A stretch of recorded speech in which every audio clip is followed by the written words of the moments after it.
to today's episode. I'm delighted to be joined by Dr Judith Locke, clinical psychologist, researcher, best-selling parenting books, The Bonsai Child, The Bonsai Student, and co-author of the best-selling book, Raising Anxiety. Dr Locke is widely recognised for her work with families, schools and young people, helping them navigate the complex challenges of resilience, independence and mental health in our world today. In our conversation, we're going to explore what really works when it comes to supporting children's wellbeing, what doesn't, and how parents, schools and communities can better prepare young people to thrive in a world that may feel overwhelming to them. We'll also discuss some of the myths around mental health, why resilience is so important, and how small shifts in parenting and teaching can make a big difference. Thanks for being here with me today. Pleasure. You have previously said that the more we do to prevent mental health problems, the more mental health problems we make. Yeah. Can you talk a little bit about why that's the case? Well, it's all out of good intentions. What is happening now is that almost from birth, we are very attuned to making sure our children get the best of everything. Okay, so make sure that they are doing the right things and the good things at the right time. So it starts to put a lot more pressure on parents to get it right all the time. So for example, choosing the right school is, it's a big deal for parents, and understandably. And so then when they send their child to the school and let's say the year 3 spelling test comes back and it's a little bit disappointing, or the child hasn't made a really good friend yet, parents start to get very worried about that. And that's much more now than it ever used to be. And so when they start getting worried, they start thinking, well, what do I need to do now? And it means that we start putting in kind of interventions, so to speak, much earlier than is good for them. So if they are having a classic sort of friendship fight in year 5, rather than kind of listening, empathizing, normalizing, helping your child problem solve that, we're thinking, oh no, I need to send them to a psychologist, they're having some issues here, or oh no, lengthy discussions with the child about how the friendship fight made them feel, etc. And when the child comes up with understandable emotions such as angry or upset or worried, I'll go to school tomorrow and I won't have any friends, sometimes parents then jump in and do a lot more and talk a lot more, say build their confidence a lot more. But it's in ways that kind of stop sensible approaches. And so we start thinking this friendship fight is a mental health problem, or, it's indicative that they don't have friendship skills, or they might, they've got an anxiety issue because they're worried about tomorrow. And we start seeing it as a mental health problem when really it's kind of a normal developmental problem. So the stuff we do then to kind of fix it can sometimes make it worse, particularly if the therapy is much more to do with talking about emotions only, making them feel better. Parents start allowing them to stay home from school every now and then because, if they've had a friendship fight the day before, don't worry, stay home from school, have a lovely doona day or a mental health day. And that's going to make the child even more nervous to come back to school the day after the day off. And so by kind of making these things a deal, and understandably, we're nervous about them, making sure, they're okay all the time. But being so worried about them being okay, we start seeing them being wrong or being not okay, starts a whole kind of domino group of actions that inadvertently make them feel worse. And this is particularly true if the child gets a kind of diagnosis, because some children do worry more. They just do worry more, okay?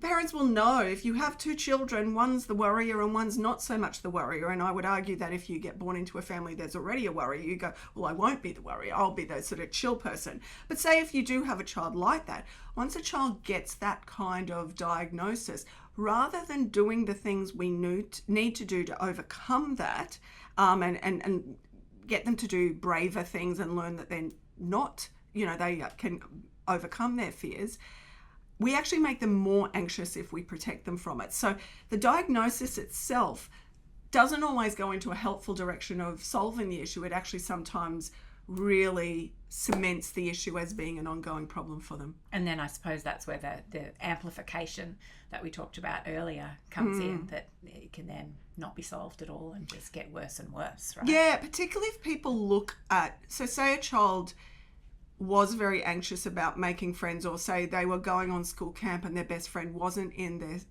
school group, their camp group. And so they sit there and think, I don't think they'll be able to cope with this. I insist they've got a best friend in their camp group, or I'm not sending them on school camp. But that child's going to be less likely to cope with next school camp because they haven't sort of faced it in the way other children did. But worse, if there's a letter from a mental health or a GP saying, well, they've got to have camp in perfect conditions, well, they're going to be anxious in anything they face in the future that doesn't have perfect conditions. Yeah, we're not setting them up at all for success. No, we're setting them up for needing special considerations, and life doesn't go that way. That's right. There's a growing encouragement for young people to seek professional help early. I mean, we have counsellors in school, but they're very much triage, acute, not too many students see them regularly. And if so, we'd be asking, why is that the case? If you feel that you need that, you would probably be better off seeking external support.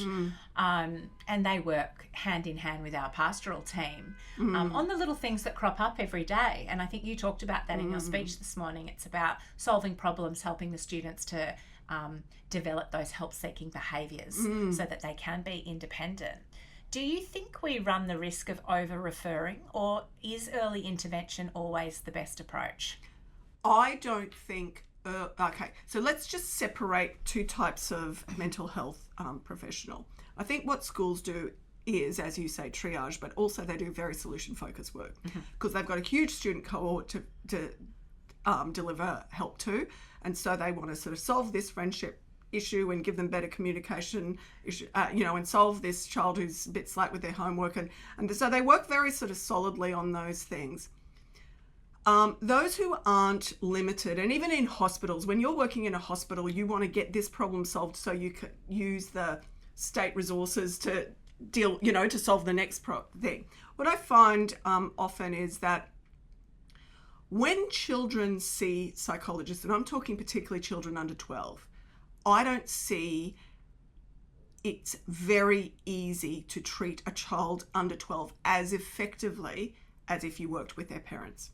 So if they do have an anxiety kind of issue, and let's just call it overly impacted by fear and overly thinking about their fears and very reluctant and sensitive to do the challenging things, it is actually much better for the parent to see the psychologist and then give tips on what to do when your child is pushing back and how to have that conversation about school camp, and how to sort of go into more helpful spaces than just talking about their feelings all the time. And most parents aren't trained psychologists, so they don't know exactly what is the most helpful thing. They'll go into sort of a very simplistic form of mental health first aid, but it's not a helpful one. It's really talking about feelings, but in a way that also then says, well, don't bother doing the washing up tonight because you're upset.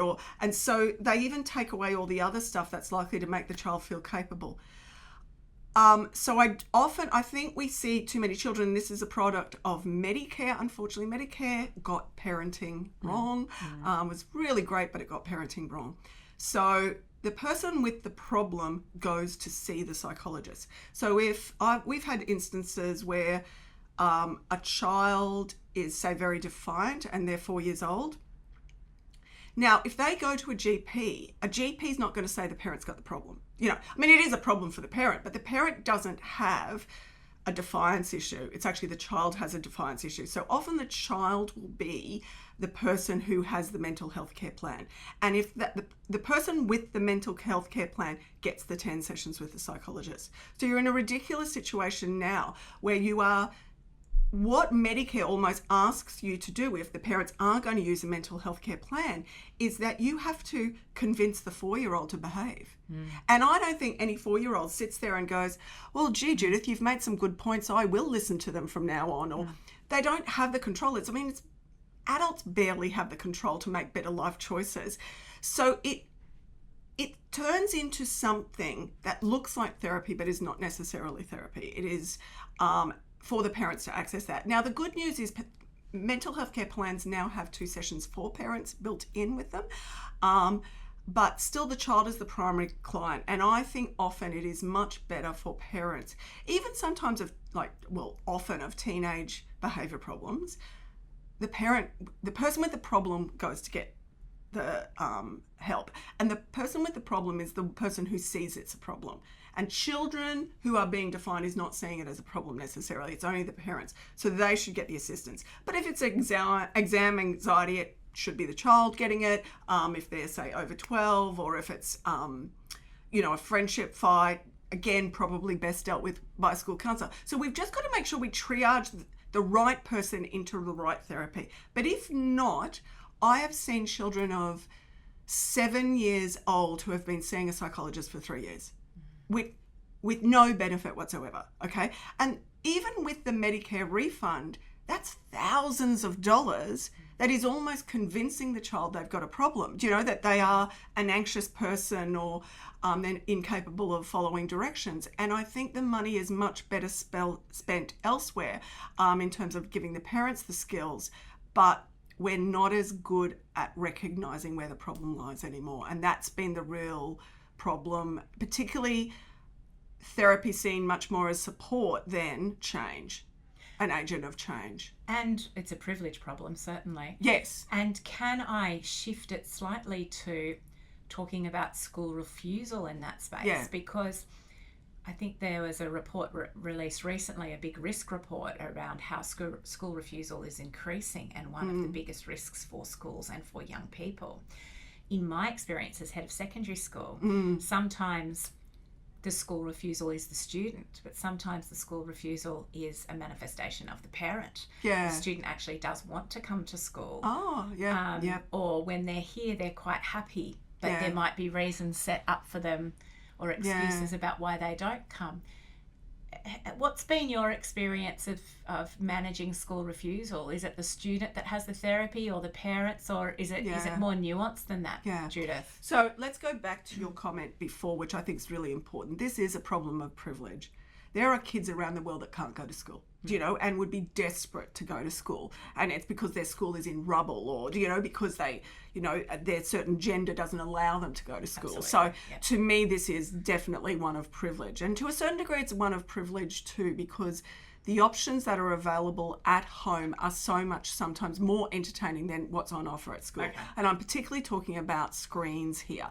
If a child has every single streaming account, if they have every single technology, if they have the best headphones and unlimited internet and, great, then of course... An amazing bedroom. Yeah, an amazing bed. I mean, really, home is actually more comfortable than school. And this is why a lot of kids don't want to go on school camp, because school camp is a real downgrade, like 1 star versus 5 star. Absolutely. So, I mean, even sometimes you turn up to a hotel now, I don't know about you, and you go, that's the size of the TV? Like, you suddenly don't feel like on holiday because it's slightly smaller than yours. So it is one of privilege as well.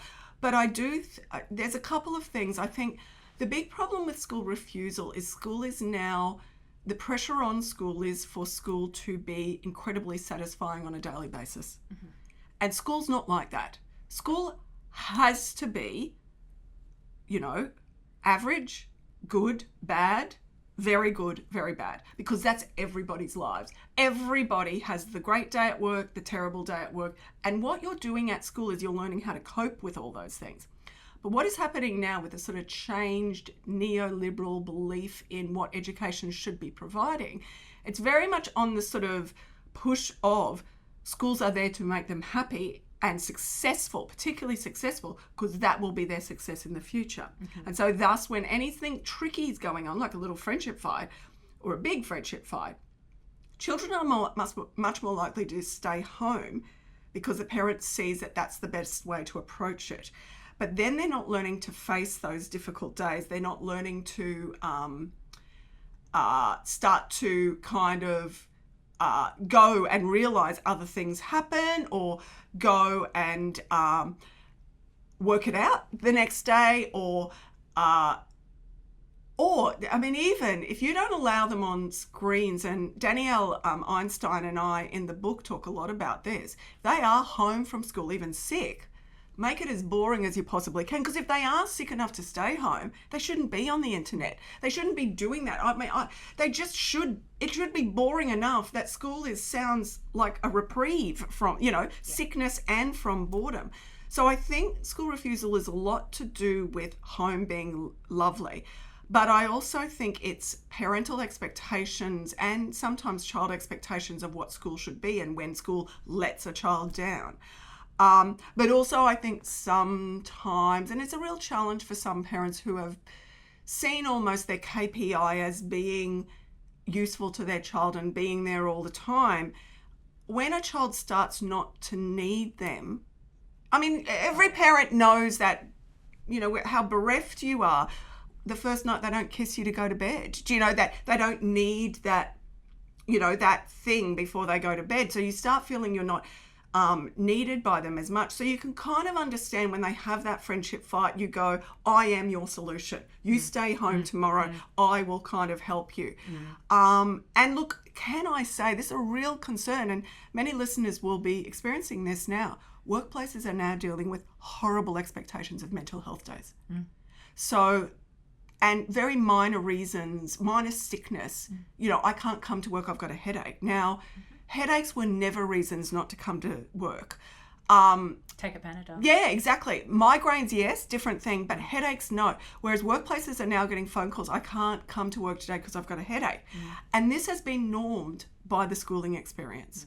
So I think we've got to get people more robust to face the various days so they're ready for real life and they are of true value to an organisation and realising, because the greatest thing you do, and I've got to say, if anybody's faced some grief or something like that, sometimes going to work is a relief from what you face when you just think of your personal circumstances, or if you've just broken up with your partner or whatever. Work is a relief, particularly if you've approached work in a very objective way and not a subjective way. You are very much professional in the workplace. You go into work and you are a professional, and you escape that. And it just is it should be viewed that way. And yet when we make it too much, the conditions have to be absolutely perfect for me to show up every day, that's going to be to the detriment of a generation. Absolutely. When you were just talking then, I'm going to go off on a tangent, but I was really just so keen to hear your views on parents who describe their children as their best friends. And I think I heard that recently on Instagram or something I was watching, or it was someone had posted something and said, it was happy birthday, you're my best friend. And I thought, that's so much pressure on a young person to think that their parent has to be their best friend, or that their parent is saying, you're my best friend. Yes. Have you had to deal with any instances of that, or do you think we just caution parents to be careful not to say that because of the pressure that it puts on young people? Okay, so some interesting data on that. First of all, we know that parents born after 1960 have 51% fewer friends than parents born before 1960. Wow. And that's because parenting started to become much more intensive in around the 90s. Okay, so it wasn't just, hey, I've always gone to my friend's place down the road every Saturday. Now I have a child. The child's coming with me. And I'm still going to visit those friends.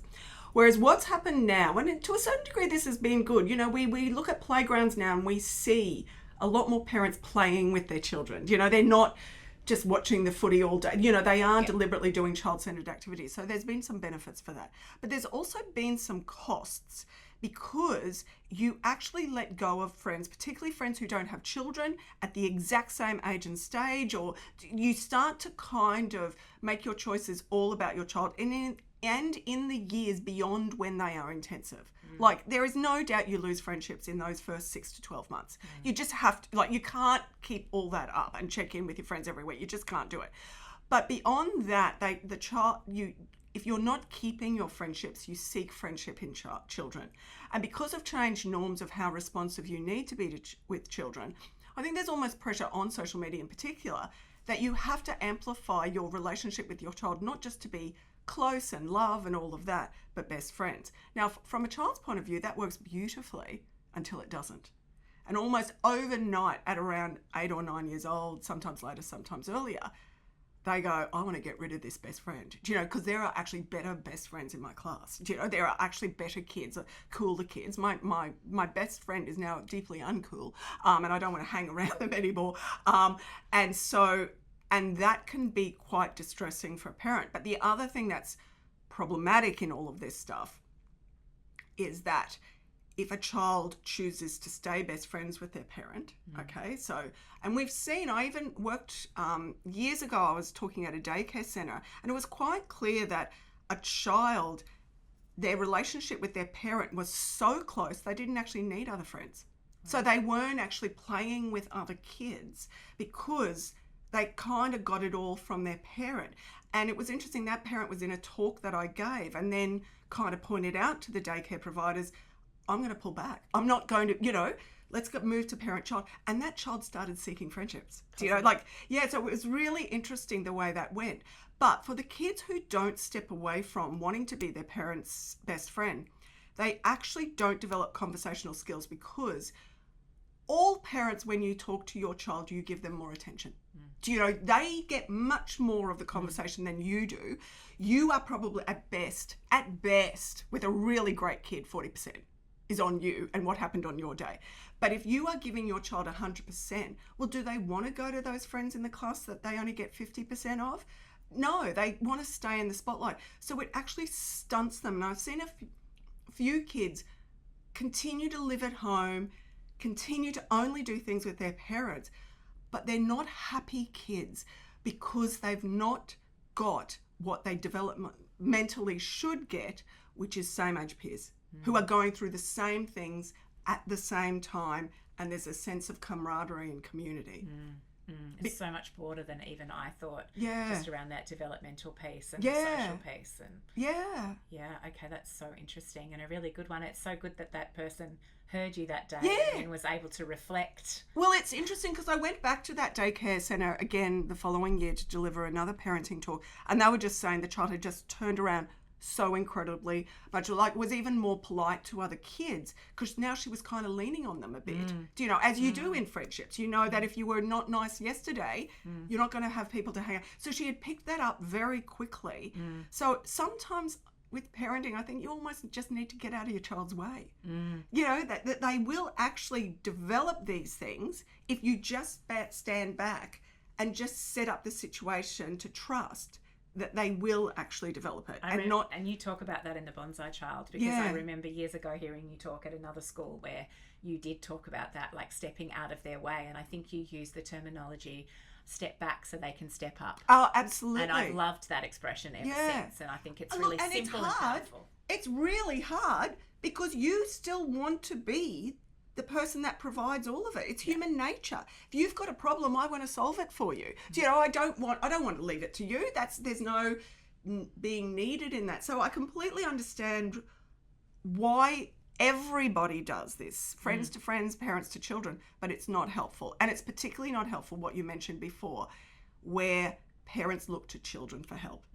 And that's the other trouble with the best friending, is that sometimes parents start leaning on children in a way that's parentifying them, isn't it? It is, and it's very unhelpful because then kids have enormous pressure to support their parents.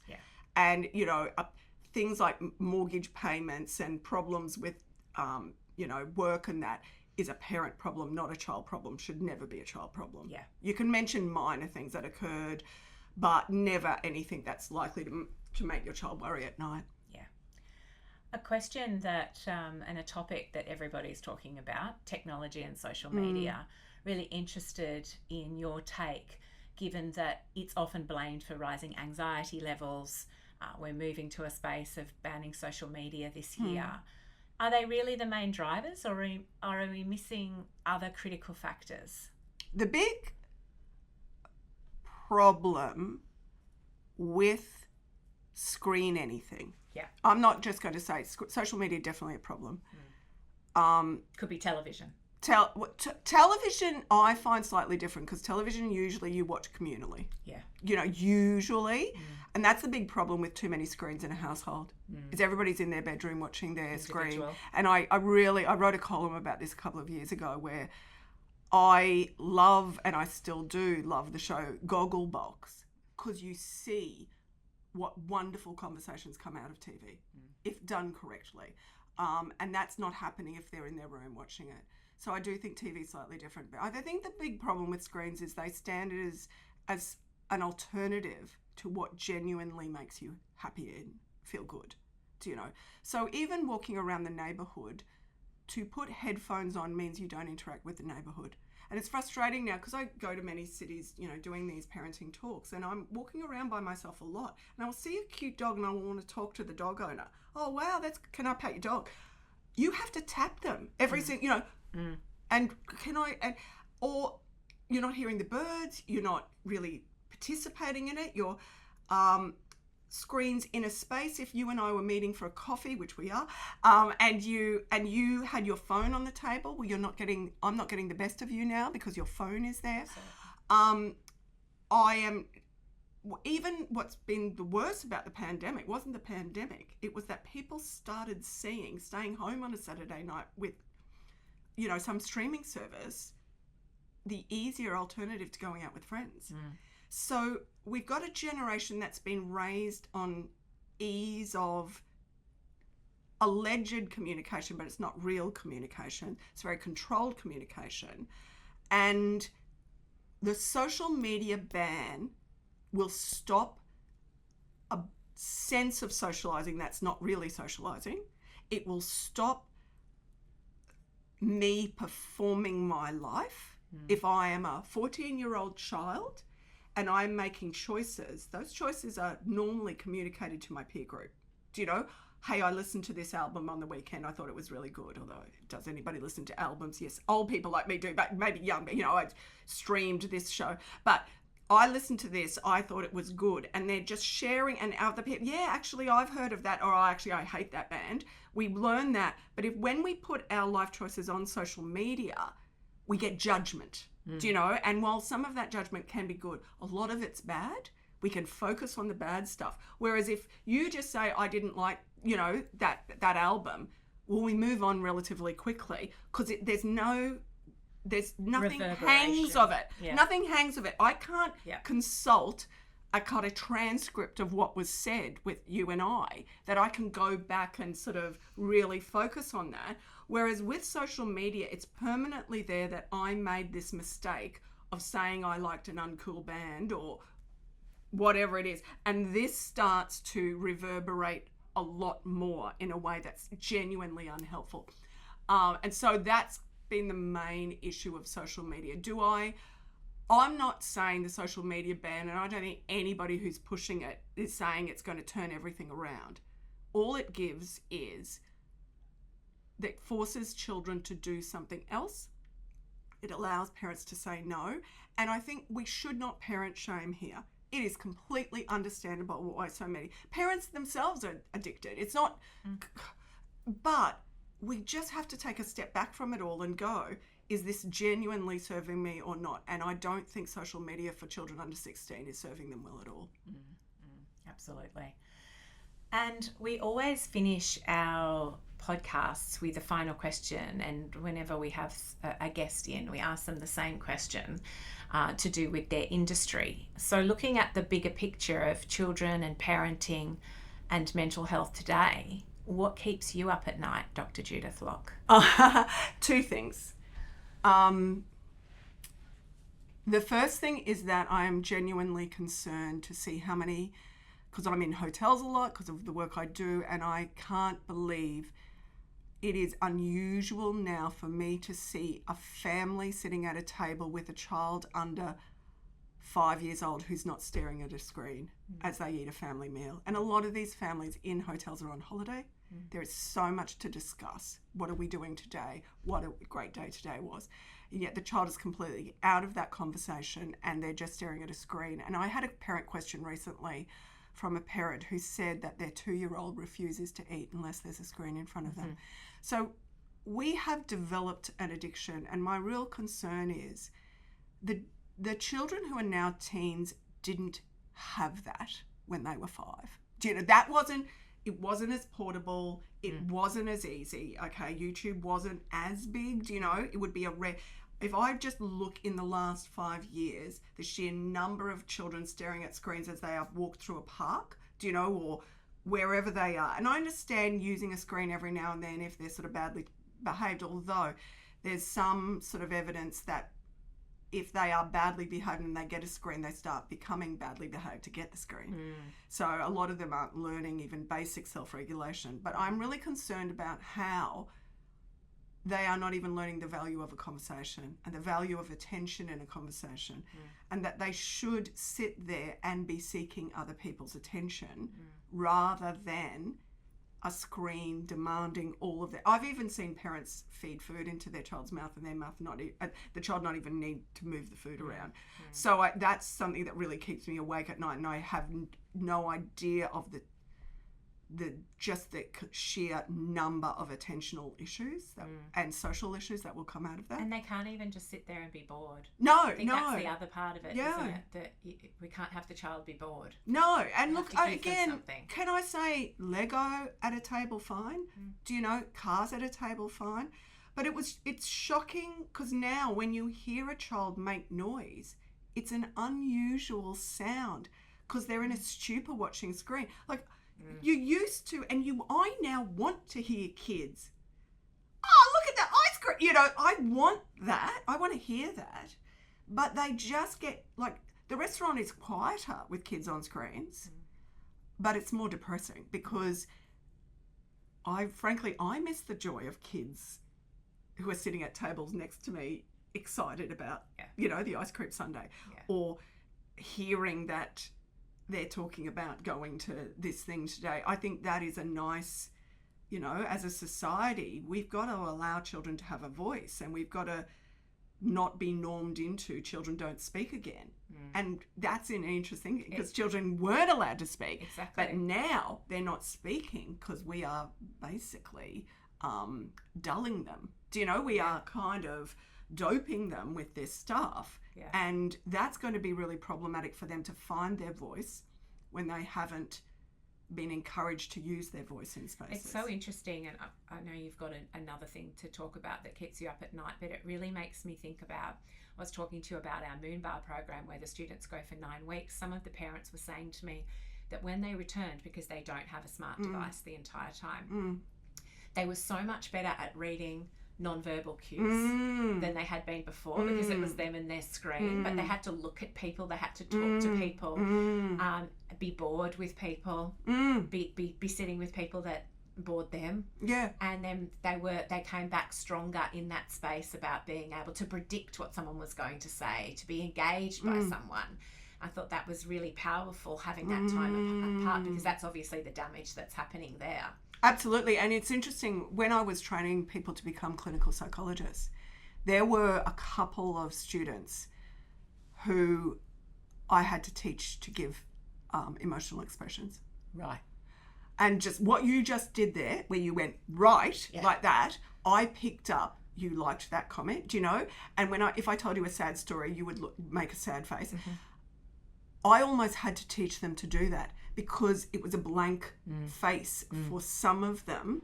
And it is incredibly hard to keep talking to somebody if their head's not nodding, if they're not looking interested. Like, you have helped me speak today because you keep nodding and that sort of thing. Whereas if we've got a generation that don't do that, well, I'm going to be less, you know, capable of speaking because I'm not getting reassurance from you that what you're, you know, and even if I'm boring, I'll pick your board and I will, shift it, and I will sort of change the focus. Is that what everyone's calling the Gen Z stare? Have you heard about this? But I've picked up the Gen, because I used to be a teacher, and so I last taught schools in 2001, and I did some school work recently, and I was surprised by the blank faces. And that it's just because I'd walked back into a classroom, 23 years later, and just gone, oh gosh, what's happened to kids' faces? And it was like they were all Botoxed, and I thought, well, it's too young for them to be Botoxed, but they weren't giving me the cues, but some were. And it's even interesting, this morning, I really warmed to some of the students who were nodding their heads the entire time. Like I could pick them, and they kept, it was, Judith, but it's rare. I say that to them because I talk to them in assemblies. Most of our assemblies are student-led, but I get an opportunity, 90 seconds at the end sometimes, to talk to them. And I say to them, thank you for looking at me. Yeah. Thank you for nodding at me. And it's almost like we have to explicitly teach these kinds of things which we grew up just knowing, to let students know that's normal, that's expected of you. Well, we didn't know it. We needed to do it to get attention. Yeah. So the thing is if you walked over to, particularly if you're from a large family, if you walked over to your parent with a boring story, your parent was very disinterested. There were, 3 or 4 other kids, and they had a lot to do, and they hadn't learnt to so you learnt to be charming. You had to do that to get the attention. But when the attention is automatically given, you don't have to work very hard. And the trouble is that over time, you just expect to be listened to, and you're not learning the art of a good story. And actually and it's in the latest book, Raising Anxiety, and it's also in Bonsai Child, you actually almost need to teach people, your children, to be interested and interesting. And if you don't teach them to do that, like, how are we going to tell, like if something funny happens as you're walking with your 7-year-old, let's tell dad or mum when we get home. How are we going to say it? So you almost coach them how to say it. So you get them to learn to say an interesting story, because it doesn't come naturally to some kids. So you can teach it, but I think you've got to get a bit more discerning. I mean, this is in context of my parenting talks, but I often say, if your child is going on endlessly and they're like 14, I do think sometimes you need to say, will this story be over before I die? Like, this is just going on for so long. Like, is there because you've almost got to remind them, and do that, don't do it in front of their friends or any, or the family or whatever. But you've got to almost kind of make them good company. And if you don't make them good company, they're not going to be that way. And you want them to be good company because they're invited places. I love it. Yeah. It's so true. Yeah. Absolutely. Was there anything else you wanted to say? Yeah, the second one, how much we're spending on mental health, but we're making their mental health worse. Right. That's my real concern. Yeah. We can't afford to keep giving the mental health assistance we're giving. And my real concern, and something I spoke about this morning, we are, via well-intended therapeutic processes, making people dependent on therapeutic support, rather than that therapeutic support teaching them to cope outside of the therapy room. And I think Medicare, with the best of intentions, has started to be seen much more as something of support than something of change. And I am genuinely worried with Medicare, with NDIS. We've just got to make sure these programs are building a genuinely healthier and more satisfied population, because if not, we're going into debt to pay for what is ultimately a kind of thwarting process in the name of support. It's like the physical space has moved to the mental space, because I think there'd be a lot of people in the sort of the food or the diet industries that would say we don't have a medical system that sets us up to be healthy. Yeah. It fixes our ailments when we get them. Yeah. And that sort of shifted now to the mental health space as well. And for listeners who didn't here this morning, I just want to kind of explain what I've just said in a really sort of palatable way. Say, for example, you get a new position in your job or a new job, and suddenly you're forced to walk upstairs all the time. You know, you didn't have to, it was all on one level, the last job, but now you have to walk on stairs all the time. And it really puffs you out. So you go and see your GP and you say, I've got all this stair walking in my job. It is not, you know, it's really hard on me. I get really puffed. To a certain degree at that point, you know, the GP might say, well, you're unfit. You know, if with everything else, you're just unfit. Okay. Now, there's a couple of ways it would go. One would be a letter to the organisation saying, you don't need to walk upstairs anymore. Dear organisation, they need one level because they are unfit. Second way is, well, let's get you fitter. You know, let's get you to a like a personal trainer or physio, whatever it is. Let's get you doing some more exercises that gets you fit. But the trouble is now is that we can't assume always when they go to that person's not going to write the letter either. You know, and let's just support, you know, and we'll talk about your difficulty with stairs, you know, every month and check how it's going in and what, you know, and whereas, so, but a good one is going, okay, let's slowly get you fitter. Okay, let's get you walking around the block this week, and then next week, let's get you walking around 2 blocks. And my concern is we are much more about letter writing, about mental health. We are much more about, well, you are unfit as a diagnosis, thus you cannot do this. Whereas the frustrating thing for me, particularly as someone who has always been a cognitive behavioural psychologist and all about change and solution focused, we are now moving into a view of problems as being eternal, whereas they're fixable. Particularly anxiety is so fixable. We are so good at fixing anxiety. We don't anymore. And I think we've just got to be much... we have to, and you know, that process of getting fit is not going to be comfortable.